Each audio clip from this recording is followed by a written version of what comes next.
setelah itu saya memang hati nurani saya memang lebih pas kalau saya menjadi seorang dosen saja gitu.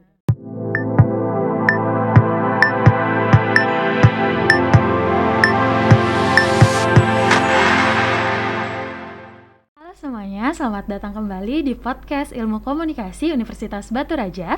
Hari ini kita kedatangan tamu yang sangat luar biasa, Ibu Rektor yang sangat cantik jelita. Kebanggaan kita semua, ada Ibu Linda di sini. Selamat siang, Bu. Selamat siang. Apa kabarnya nih, Bu? Alhamdulillah. Alhamdulillah. Baik, sehat. Kebetulan hari ini bertepatan dengan Disnatalis Universitas Batu Raja yang ke-22 ya, Bu. Betul. Bu, kalau boleh tahu nih, Bu, Ibu mengabdi di Universitas Batu Raja ini udah berapa lama, Bu? Sejak berdirinya Unbara. Oh, sejak awal berarti 1999. Oh, berarti bisa dikatakan Ibu dosen senior di Universitas Batu Raja ini ya, Bu. Nah, sebagai dosen senior, Bu, pasti kan Ibu yang paling tahu lah ya, Bu, ya, di antara dosen-dosen yang baru tentang sejarah perkembangan Universitas Batu Raja ini sampai bisa jadi seperti sekarang ini, bertahan 22 tahun. Kira-kira gimana, Bu, perkembangan Universitas Batu Raja ini dari awal berdirinya sampai sekarang? Ya. Kalau dari awal berdirinya tuh bertepatan memang hari ini ya, pada tanggal 8 Juli 1999. Jadi sejarah pendirian Universitas Batu Raja ini adalah mimpi atau keinginan dari Bapak Amiruddin Ibrahim yang pada saat itu menjabat sebagai Bupati Kabupaten Oku Komering Ulu. Beliau menginginkan di Kabupaten Oku ini ada perguruan tinggi, dengan keprihatinan bahwa pada saat itu sebagai seorang bupati beliau kan sering turun ke daerah-daerah karena waktu itu masih Oku ya, belum pemekaran, jadi masih Oku. Jadi perjalanan beliau sebagai seorang kepala daerah itu ke daerah-daerah, ke dusun-dusun itu, beliau merasa prihatin karena pada saat itu di usia produktif pemuda dan pemudi kita itu banyak pengangguran dan belum mengenyam pendidikan sampai perguruan tinggi dengan berbagai alasan, ya masalah yang jarak yang jauh ya, karena pada saat itu kalau mau kuliah kan mau ke Palembang, ataupun kalau orang tuanya berada dalam tanda kutip punya duit ke Pulau Jawa. Nah, dengan kondisi-kondisi seperti itu memang banyak pemuda-pemuda kita pada saat itu belum mengenyam pendidikan tinggi.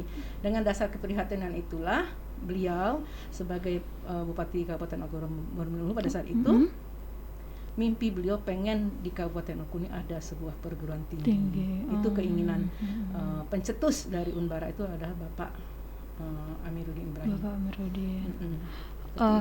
Kan Gina pernah dengar nih, Bu. Ibu pernah menjabat sebagai anggota DPR. Nah, itu kapan, Bu, tepatnya, Bu? Sebelum bergabung di Universitas Batu Raja atau setelah bergabung, Bu? Setelah bergabung. Ya. Cuman memang pada saat itu aturan masih membolehkan, karena pada saat itu belum ada aturan yang tegas ya tentang bahwa seorang dosen itu tidak boleh berpolitik karena tidak boleh menjabat sebagai organisasi partai politik itu. Jadi pada saat itu saya menjabat sebagai anggota DPR itu tahun periode 2009-2014. Oh, 2009 satu periode. Tapi setelah itu saya memang hati nurani saya memang lebih pas kalau saya menjadi seorang dosen saja gitu daripada terjun ke dunia politik. Jadi memang saya putuskan untuk tidak aktif kembali di partai politik dan fokus untuk sebagai seorang dosen seperti itu. Ibu kan dulu mengajarnya di teknik ya, Bu? Iya. Ibu juga sarjana teknik juga kan, Ibu ya? Seorang perempuan nih, Bu, biasanya kan kalau teknik itu kan identik dengan kaum laki-laki, Bu. Apa sih, Bu, yang mendasari Ibu pengen masuk teknik dan malah sekarang justru menjadi dosen teknik gitu, Bu?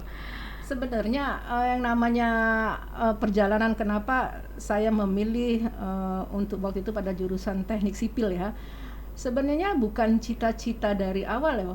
Cita-cita saya itu dari SMA tuh pengen jadi dokter. Pengen jadi dokter. waktu tes saya ikutnya waktu tes kedokteran tuh bukan di Unsri, malah waktu itu sehabis SMA ya saya langsung ke Jogja gitu. Jadi saya waktu itu tes di Gajah Mada dan saya nggak lulus gitu ya, nggak lulus untuk masuk ke Fakultas Kedokteran. Dan akhirnya saya memilih, karena memang saya waktu itu dari eksak kan, jadi saya memilih mendaftar di Universitas Islam Indonesia di Fakultas Teknik di Jogja juga itu ya Bu. Pada saat itu. Jadi saya S1 saya di UII, Universitas Islam Indonesia Yogyakarta di Fakultas Teknik Sipil. Gitu. Ya akhirnya sebenarnya karir saya sebagai dosen itu enggak langsung jadi dosen lah ya. Saya selepas dari saya kuliah di Teknik Sipil itu saya sempat jadi kerja sebagai praktisi lah ya. Praktisi di bidang teknik ya. Saya sempat kerja di lapangan ya, di lapangan ya, namanya di Teknik Sipil ya. Waktu itu saya ikut juga sebagai kontraktor gitu ya. Pekerjaannya bergabung dengan perusahaan di kontraktor di Jakarta. Dan setelah menikah pulang balik ke Batu Raja, pulang ke Batu Raja, jadi memang harus ada pilihan ya, harus ada pilihan. Saya bergabung dengan di Universitas IBA waktu itu. Kemudian tahun 99 Unbara berdiri, saya bergabung dengan Unbara gitu. Dan di Teknik Sipil memang dosennya. Memang sudah ada jiwa-jiwa sejak muda, jiwa-jiwa praktek di lapangan gitu ya Bu, sampai bergabung di kontraktor itu juga. Ya karena memang untuk ilmunya kan memang di sana, jadi bergabung di kontraktor ya, kembali ke bidang akademik ya juga mengamalkan ilmu yang ada gitu kan, sebagai seorang tenaga pendidik gitu. Nah Bu, sekarang kan Ibu sudah jadi rektor ya Bu, apalagi rektor wanita pertama nih di Universitas Batu Raja ini Bu. Melihat dari dulu sampai sekarang, pencapaian apa aja sih Bu yang udah dicapai oleh Universitas Batu Raja ini? Ya.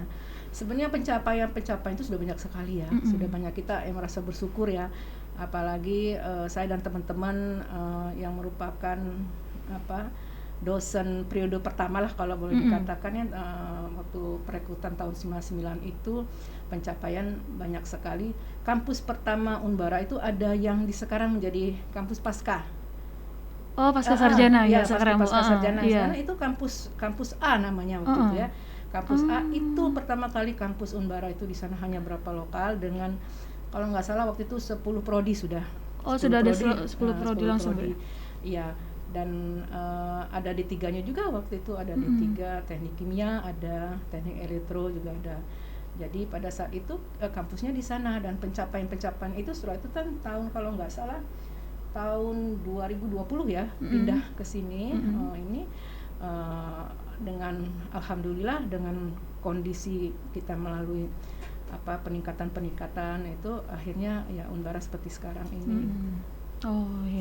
Nah dari awal sampai sekarang itu kan pasti sudah banyak alumni yang tercetak ya Bu. Sudah banyak sekali. Gimana sih Bu hubungan Universitas Batu Raja ini sendiri dengan alumni yang sudah lulus gitu? Iya. Kalau kita lihat kan kita memang ada yang namanya ikatan alumni ya. Ikatan alumni itu baik di tingkat universitas juga maupun di tingkat fakultas juga ada gitu. Ikatan alumni itu hubungan antara Unbara terutama secara lembaga dengan alumni itu kan sangat baik, karena memang kita diikat dengan adanya ikatan alumni itu. Alumni Unbara saat ini 10.000 lebih. Sudah mencetak 10.000 dan ya, tersebar di mana-mana. Tersebar di mana. Saya beberapa kali dapat WA dari saya punya teman SMA gitu ya, yang punya perusahaan di Jakarta, menyampaikan seperti ini. Lin, di perusahaan saya ada ini nih, ada alumni teknik sipil nih yang melamar gitu. Diterima nggak? Diterima dong. Ya, artinya memang alumni Unbara tuh yang baik sudah yang di sebagai PNS, kerja di perusahaan yang sesuai dengan bidangnya masing-masing, atau ada juga yang tidak sesuai dengan bidangnya masing-masing, sesuai dengan itu banyak ya, dan tersebar di mana-mana seperti itu. Salah satunya ini nih Bu, mungkin para alumni komunikasi semua Bu. Yang luar biasa. Yang luar biasa. Ikut mengabdi juga sekarang Bu dalam pengembangan Universitas Batu Raja ini ya Bu. Iya. Alhamdulillah. Bicara tentang hubungan nih Bu, kan hubungan kita universitas ini pasti punya hubungan dengan masyarakat ya Bu. Iya. Kayak contohnya kita pengadaan KKN gitu ya Bu, mahasiswa kembali ke masyarakat gitu. Gimana sih Bu, Ibu sebagai rektor memandang hubungan Universitas Batu Raja ini dengan masyarakat sekitar yang ada di Oku ini Bu? Ya. Hubungan Unbara dengan masyarakat sekitar, kalau secara lembaga memang kita ada KKN ya.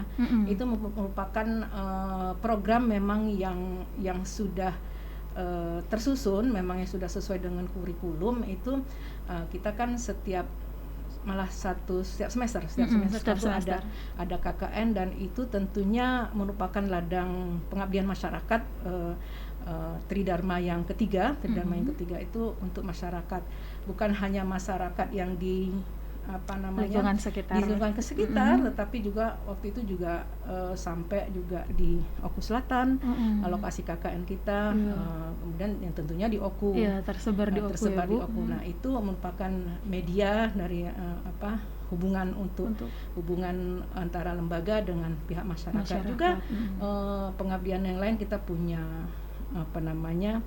desa binaan. Kita punya desa binaan yang ada sekarang ini ada di Batu Marta, yang juga kita juga membina bumdes yang ada di sana sampai saat ini gitu. Itu bentuk binaannya seperti apa Bu? Ya, itu kita mengadakan pendampingan untuk contohnya di desa binaan itu sekarang kan yang digalakkan sekarang ada bumdes. Ada bumdes. Nah, itu kita melakukan pendampingan bagaimana bisa bumdes itu arahnya kemana. Ya, sekarang pernah ngeliat nggak yang di foto-foto tuh sekarang ada Taman Jodoh yang Taman apa sih Sakura? namanya? Bukan yang di Batu Mata. Itu kan bumdes binaan Unbara itu. Taman Jodoh ya, yang ada ini, yang ada embungnya. Itu kan baru ini launching ya, Nah, itu salah satu bumdes binaan Unbara itu. Dari LPPM Unbara, alhamdulillah ya. Dan waktu launching itu mereka mengundang kita, dan kita ya berbahagia lah ya kita bahwa Unbara juga ikut berperan dalam peningkatan sumber daya desa gitu kan. Juga UMKM banyak ya kita banyak. Apalagi sekarang kita punya Unbara Mart ya Bu. Unbara Mart itu adalah sarana untuk membantu para UMKM dalam hal pemasaran. Jadi ya di situ kan disediakan khas Oku ya, oleh khas Oku yang kita sediakan untuk membantu para UMKM, pelaku UMKM yang binaan Unbara untuk memasarkan produknya. Seperti itu. Iya. Berarti memang hubungan Unbara dengan masyarakat ini terjalin sangat baik ya Bu, dan sangat luas cakupannya ya Bu, sampai ke Batu Marta gitu. Tridharma ya, Tridharma perguruan tinggi. Bu, kalau tadi kita bicara tentang hubungan dengan masyarakat, kan kita juga melaksanakan yang namanya PKL ya Bu. Gimana sih Bu hubungan Universitas Batu Raja sendiri dengan perusahaan-perusahaan yang ada di mungkin di sekitar sini, atau bahkan saya pernah dengar ada kakak tingkat saya yang PKL-nya malah sampai ke Jakarta Bu. Gitu. Gimana sih Bu dari Universitas Batu Raja ini mengembangkan mahasiswanya itu untuk kreatif mencari perusahaan-perusahaan tersebut Bu? Saat ini kan kita alhamdulillah ya dengan Kampus Merdeka Belajar ini kita kan pemerintah kan ada program magang ya, magang untuk mahasiswa. Jadi kita kan memang melakukan MOU dengan perusahaan-perusahaan, terutama juga perusahaan-perusahaan di sekitar ya, dan tidak menutup kemungkinan juga perusahaan-perusahaan yang ada di pusat gitu ya. Nah, baru-baru ini karena masa pandemi Covid saja ya, kemarin itu mahasiswa kita banyak yang lulus loh untuk magang di perusahaan itu sampai di Jakarta kan ya. Iya Bu. Nah, karena waktu itu tahun awal-awal di 2020 pandemi datang, akhirnya juga perusahaan juga menutup akses karena memang kita menjaga itu tadi, menjaga penyebaran COVID tadi. Banyak di PT Semen, kemudian Pegadaian ya. Pegadaian tuh malah sampai Jambi, Lampung, Palembang gitu. Nah, itu kalau yang di teknik tuh Nindya Karya seperti itu kan di Prabu Mulih itu banyak mahasiswa yang diterima. Tapi ya karena sekarang kondisi pandemi COVID ini ya perusahaan-perusahaan juga menutup akses untuk mahasiswa magang seperti itu. Tapi mudah-mudahan kita berdoa sama-sama lah ya, mudah-mudahan pandemi ini segera berlalu sehingga kegiatan-kegiatan kita bisa berjalan lancar kembali ya Bu, tanpa ada pembatasan-pembatasan. Bu, bicara tentang COVID nih tadi ya Bu, Ibu menyinggung tentang COVID. Kan Unbara ini sendiri pasti nggak dibangun oleh satu orang ya Bu. Betul. Banyak sekali dosen-dosen yang kompeten di sini ya Bu, mengajar. Nah, di masa seperti ini Bu, gimana sih Bu cara Ibu sebagai seorang rektor nih Bu, menerapkan model pembelajaran atau memberitahu dulu nih ke para dosen gitu ya Bu, gimana model pembelajaran seperti apa yang tepat di masa pandemi COVID seperti saat ini Bu? Iya. Kalau metode pembelajaran memang kan kita sudah ada arahan dari pemerintah dalam hal ini LLDT wilayah 2 tentang tatap muka untuk pertemuan tatap muka itu kemarin karena adanya COVID kita secara daring atau online.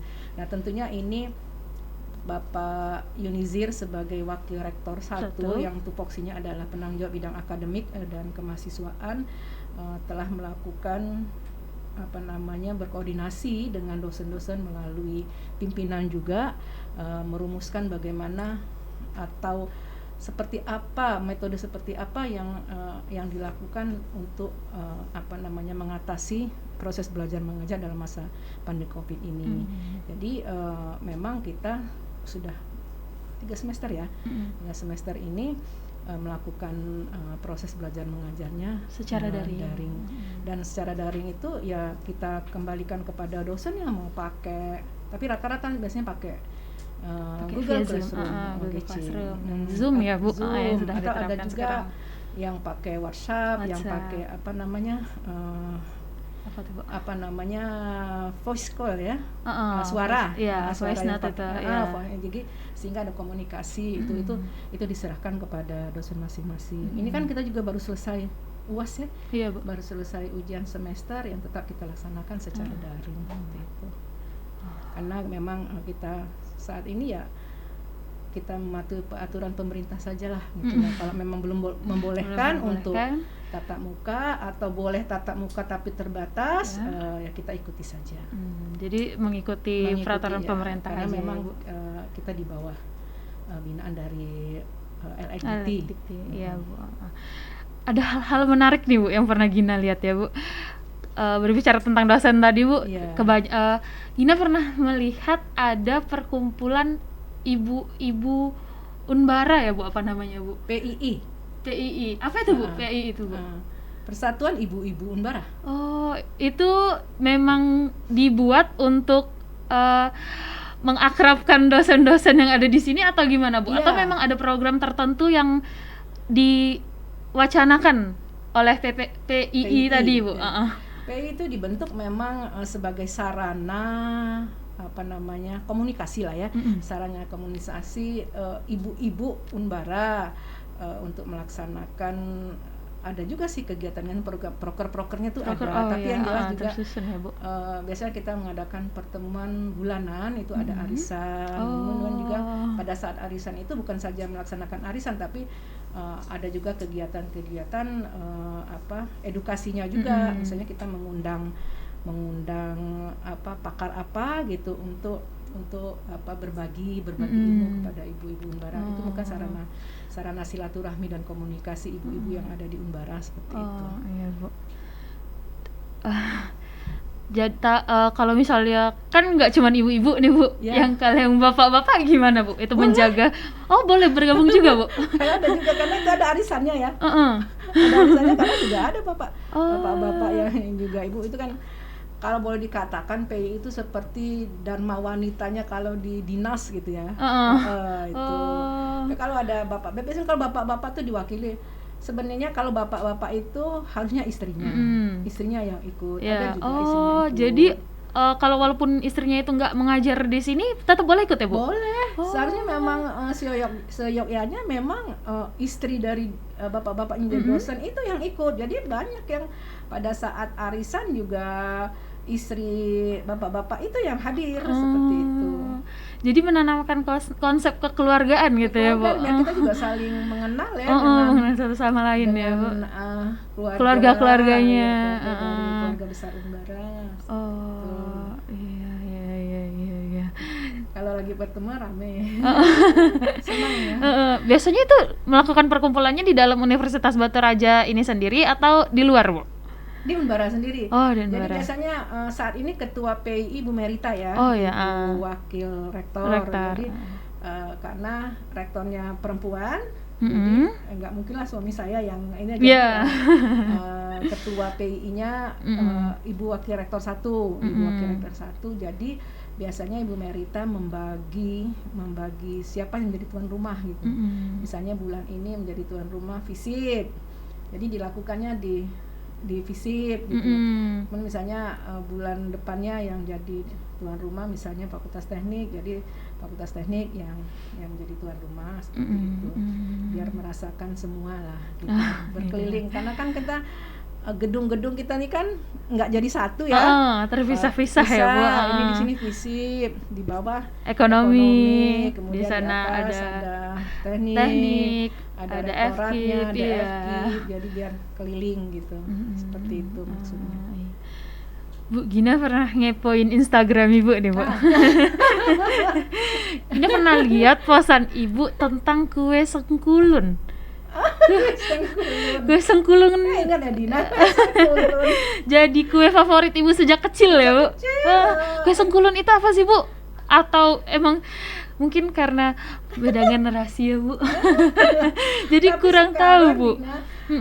Kue-kue jadul itu dimunculkan dengan kemasan-kemasan yang modern ya, Bu.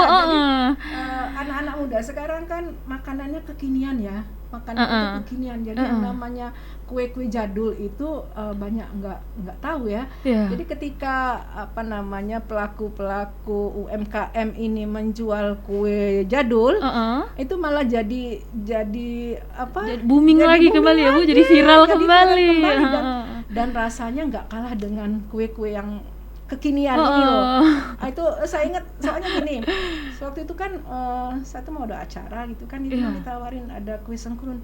Saya sampai kaget, loh ini kan kue waktu saya kecil saya suka banget gitu lah ya. Saya suka banget kue sengkulun ini tuh dari ketan gitu ya, sama kelapa, dicampur-campur, dikasih warna, dikasih gula gitu ya. Ya udah dikukus, dicetak. Itu rasanya enak. Sudah pernah nyoba belum? Belum, Bu. Kapan saya dulu ya. Waduh, aduh jadi nggak enak, jadi enak malah. Bukan dibikin, yang dibeliin. Kue sengkulun. Iya, Bu. Ngepoin Instagram Ibu itu ketemu kue sengkulun. Kembali lagi ke Universitas Batu Raja sendiri ya, Bu. Ini kan baru periode pertama nih, Bu, sebagai rektor. Ada rencana nggak, Bu? 2 periode selanjutnya, Bu? Jangan memikir yang depan dulu. Yang sekarang dulu ya, Bu. Selesai aja dulu ya. Ini tahun kedua ya. Tahun kedua saya masih banyak mimpi, masih banyak program agar waktu di visi misi waktu saya mencalonkan diri sebagai rektor itu, yang target utama tuh harus ada pasca sarjana di Unbara. Alhamdulillah sudah tercapai ya, Bu. Satu prodi tercapai. Dan ini yang akan segera, tolong doanya juga yang sudah kita urus ya, adalah untuk magister manajemen. Dan kita harapkan juga di tahun ajaran baru ini SK-nya keluar, dan satu prodi lagi untuk S1 bisnis digital, karena memang sesuai dengan sekarang eranya digital ya, mudah-mudahan untuk mengganti kejenuhan prodi-prodi yang jenuh gitu ya. Prodi-prodi yang jenuh itu mungkin tergantikan dengan prodi-prodi yang sekarang lagi dibutuhkan atau memang lagi diminati, jadi tren seperti itu.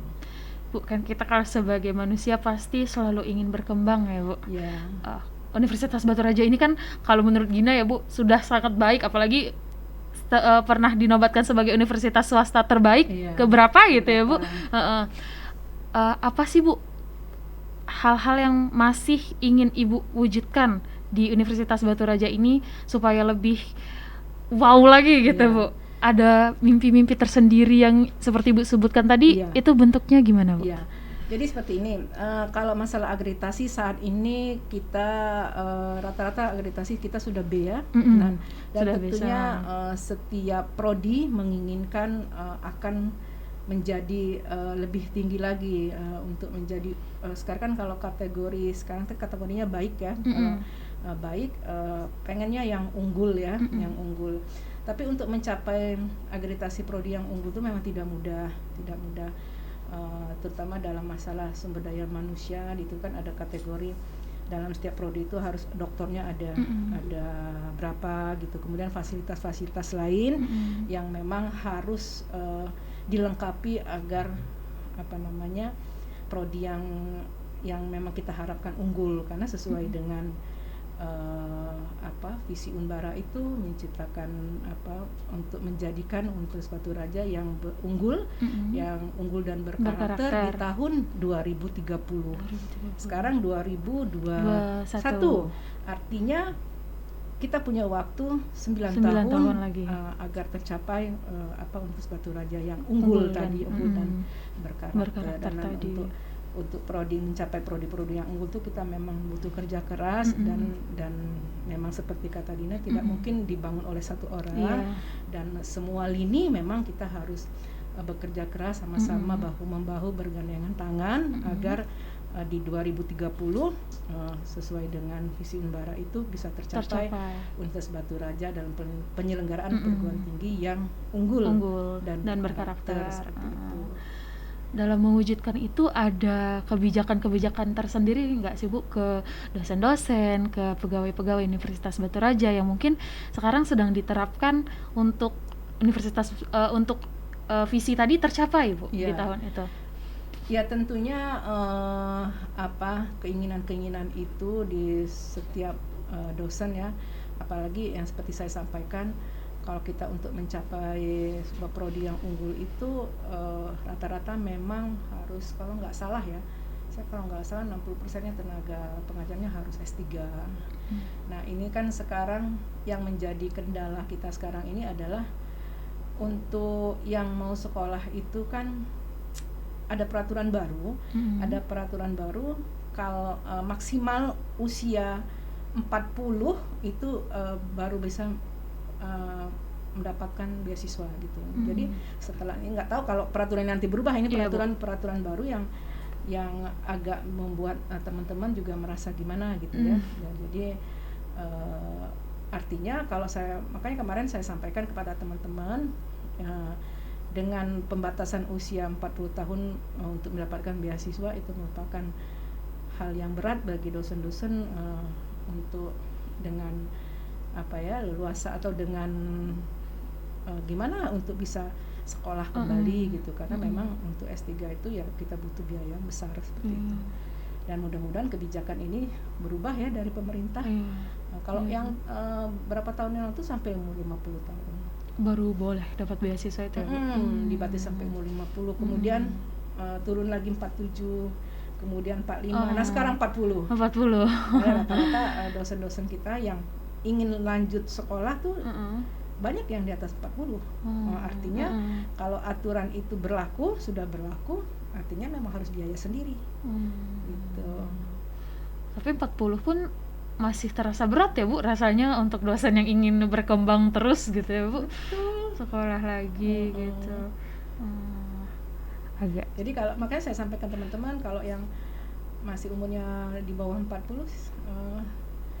ayo berpikir untuk sekolah, gitu ya. Kalau seperti saya kan memang sudah nggak ini lagi untuk lanjut gitu. Di momen Disnatalis ini ya Bu, harapan Ibu terhadap Universitas Batu Raja, dosen-dosen dan semua mahasiswa ada nggak Bu yang ingin disampaikan? Ya tentunya di hari ini tepat usia Unbara yang ke-22 ya, ke-22 tuh kalau kita ibaratkan dengan usia manusia, umur 22 tuh udah cukup dewasa ya. Gina 22 Bu. Nah, sama ya dengan iya Bu. Bulan apa nih? 99 Bu, bulan April Gina. Lebih tua 2 bulan. Jadi tentunya dengan usia yang ke-22 ini kita sebagai keluarga besar Unbara berharap Unbara bisa lebih baik dalam penyelenggaraan perguruan tinggi ya. Kemudian tetap melaksanakan proses belajar mengajar walaupun sekarang di masa pandemi. Memang saya katakan waktu tadi ada semacam potong kue kecil-kecilan gitu ya. Mudah-mudahan Unbara tetap bisa eksis, tetap bisa eksis dan makin berkembang sehingga di wilayah kita ini wilayah selatan, Sumatera Selatan. Nah, wilayah selatan Sumatera Selatan satu-satunya universitas di wilayah selatan Sumatera Selatan, Unbara ini. Ya, kalau sekolah tinggi banyak, perguruan tinggi itu banyak, tapi ini yang universitas. Nah, jadi mudah-mudahan harapannya adalah Unbara akan tetap eksis, akan semakin baik untuk dalam ikut membangun mencetak anak bangsa dalam bidang pendidikan. Oke, Ibu terima kasih ya Bu karena sudah mau asar nih mungkin Ibu mau sholat, mau istirahat juga ya Bu. Terima kasih Bu. Sukses ya. Iya Bu, terima kasih. Assalamualaikum. Waalaikumsalam. Oke teman-teman, inilah akhir perbincangan kita dengan Ibu Rektor kita tercinta hari ini. Semoga semua cita-cita yang kita impikan untuk Universitas Batu Raja ini dapat tercapai dan Universitas Batu Raja dapat mencapai visinya menjadi universitas yang unggul dan berkarakter. Sampai ketemu lagi di episode-episode selanjutnya di podcast Ilmu Komunikasi Universitas Batu Raja. Salam komunikasi.